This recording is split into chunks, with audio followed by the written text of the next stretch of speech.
Welcome to the sermon for the sixth Sunday of Easter. May I speak in the name of the Father, and of the Son, and of the Holy Spirit. Amen. In our reading from Acts today, we see a different side to Paul the Apostle. St. Paul can be a strongly appealing figure to a great many Christians, but for a number of others he can be rather a difficult figure. Whatever your position, today we see Paul in an appealing light. Paul, this citizen of the Roman colony of Tarsus, which is in modern-day Turkey, is not to be found today dispensing doctrine or growing churches or giving advice or talking to the Jewish people or the Romans that we know he does so much with. Today, Paul appears to be on somewhat unfamiliar ground. Today, Paul is at the Areopagus, the hill of Ares, Mars Hill, if you like. That's what news programs might today call the centre of the Athenian government district or the justice district, a place where court cases were often held. Well, it's tempting to think that Paul's only experience of Greek culture, of Hellenic culture, was from his rounding up of those Jews who had converted to Christianity from all over the world, the Greek-speaking lands that he journeyed through. But this can't possibly be the case. Paul seems to know Greek culture reasonably well. Greek culture, of course, was dominant throughout the Mediterranean lands and extended even up to India following the conquests of Alexander the Great, and Greek culture remained for a great deal of time after those initial conquests. And Tarsus, where Paul was a Roman citizen, had previously been an important centre of Greek philosophy. That was before it became a Roman colony. So, whilst the Bible tells us of Paul interacting with Roman and Jewish cultures, it says that so many times, he must additionally have known a great deal about Greek culture too, and how to deal with people from that culture. And that's what comes across in today's passage. Initially, we hear of Paul wandering around, learning more about the Athenians. He wants to know where they are, where they're coming from, if you like, in modern day language. Now, he doesn't agree with their beliefs, but he does treat their culture and their views with respect. Later, when he is invited to speak, he doesn't bash them over the head with his beliefs, but instead he engages with them where they are, after learning all about them. And he then tailors his approach to their mindset. And perhaps Paul is showing us, if you like, giving us a lesson in how to do evangelism. Don't go out there and bash them over the heads, get alongside them, find out what makes them tick. Respect them at all times. Well, Paul recognizes one thing, certainly. He recognizes that everyone on the planet has a natural instinct to search for meaning. And that's really quite a strong driver in Athenian culture. They are on the lookout for meaning. They want to know what the meaning of life is. Paul believes that this search for meaning, of course, is essentially the same thing as the search for God. And he wants to tell the Athenians all about it.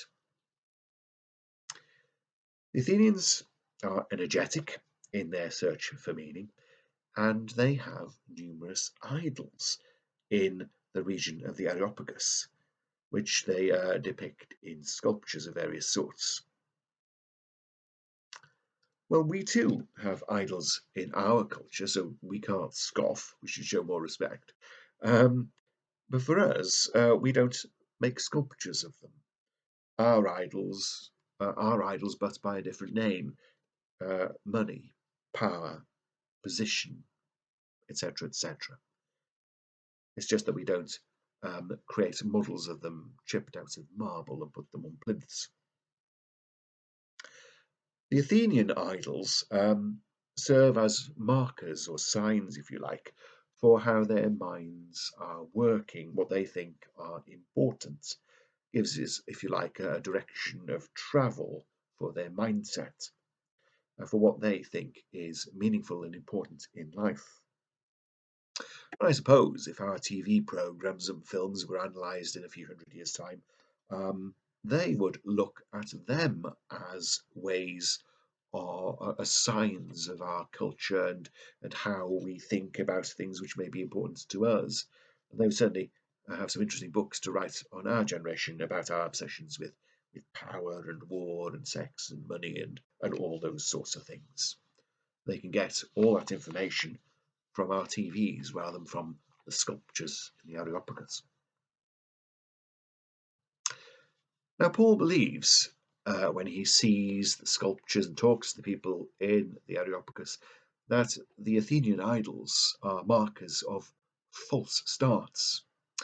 Yes, they indicate journeys of exploration, but they have gone off in the wrong direction. Paul would doubtless say the same thing about our idols today. False starts that don't lead to true meaning because they don't lead to God. In fact, he might go on to say that our idols confuse us and may even lead us away from him.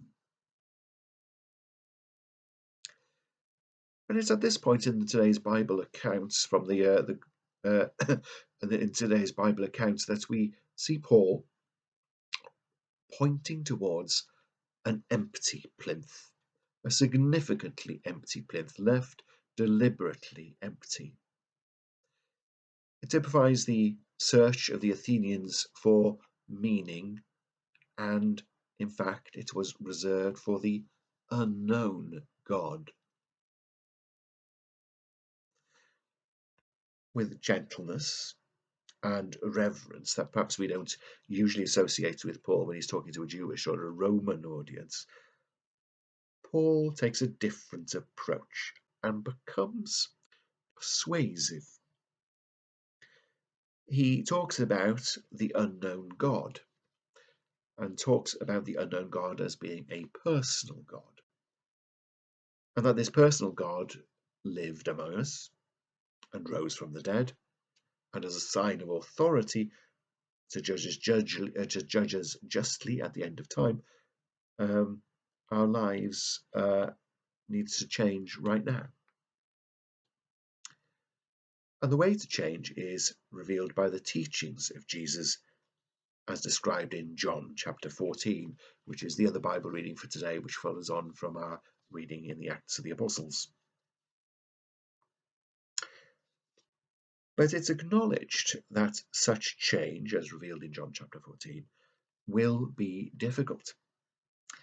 And as Peter suggests in his epistle, the other official reading for today, there may be much suffering, even for those who do what is right. We come to some interesting points here. A Christian life is not one without suffering. A membership card to the Christian club does not exempt you from real life pain, which incidentally tells you that you are truly engaged in life struggles. And then we get a chance to think about other Christians indeed who suffered not just now but over the ages. And we can think back to the martyrs of Christian history. Well, all those martyrdoms tell us repeatedly that to be a Christian is not to live a life absent of suffering. Far from it. And many of us know, of course, of Mother Teresa, whose own life contained a great deal of suffering, which existed in many different forms, including doubt at several points in her life of a very profound nature. So Christian life is not one without suffering. This fact that Christians are not exempt from suffering confuses many who are of an immature faith, and indeed some of those who are looking in from outside. God does not cause suffering, but when suffering happens, God helps us to get through it.